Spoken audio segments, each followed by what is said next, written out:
Getting your first pair of ice skates is like getting your first bicycle. It's a childhood rite of passage, and one that leads to another well-known ritual, landing on your backside the first time you try them out.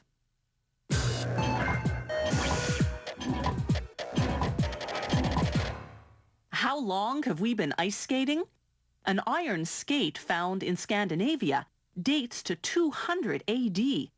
But people likely put blades made of bone under their shoes even earlier than that. Skaters tied on their blades with straps until the advent of the skate boot in the early 1900s.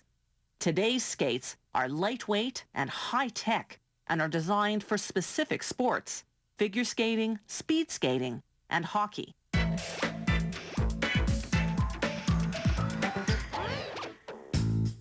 It takes 145 steps to make this high-end hockey skate. The skate boot is made of a synthetic material that looks and feels like leather. Once they've cut the pieces that will make up the boot, they shave the edges, thinning them out so the boot won't be bulky, particularly where there's overlap at the seams. They position a reinforcement piece onto what's called the quarter, the main structural piece that will form the sides and back of the skate boot. They glue it on with a hot press.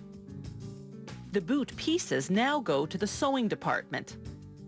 They stitch together the tongue piece, then using a sturdy zigzag stitch, attach the quarter and the heel piece.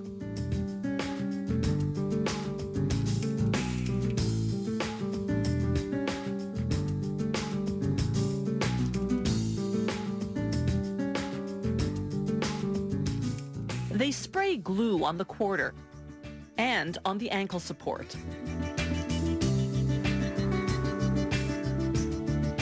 Then they stick on a foam ankle pad designed to mold to the contours of the skater's ankles. Next comes the lining. They must center it perfectly for the skate to be properly aligned and balanced.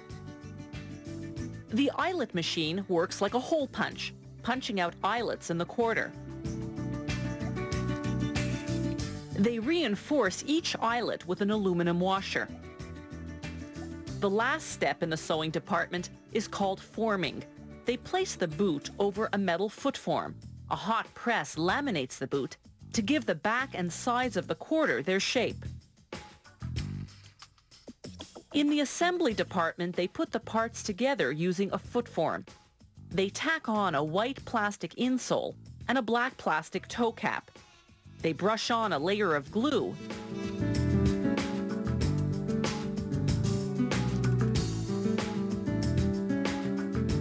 and attach the boot.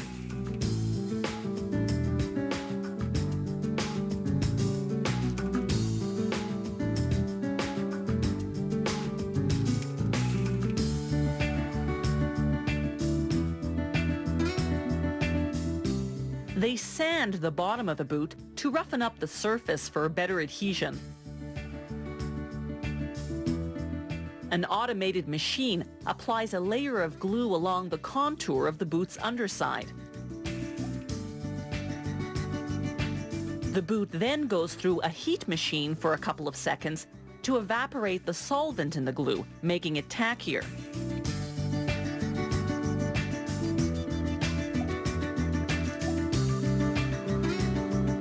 As with the lining, they must position the sole perfectly, or they'll throw the skate off balance.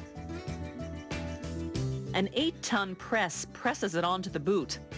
The sole is made of strong carbon or carbon composite, depending on the skate model.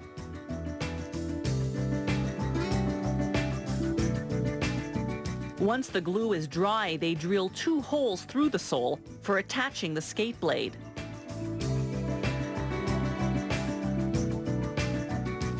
The blade sits in a plastic holder. They screw it in place through the holes, then secure it with 5 steel rivets and 4 more resistant copper rivets. Like the lining and the sole, the blade's alignment is crucial. Roller hockey skates are made almost the same way as ice hockey skates, only instead of a blade, they attach an aluminum chassis with rollers. In the finishing department, they inspect the inside of the skate, checking the blade holes and rivets in particular. They plug the blade holes. Then they lace up the first 3 sets of eyelets. Finally, they install what's called the footbed, the high-density foam padding that lies under the foot.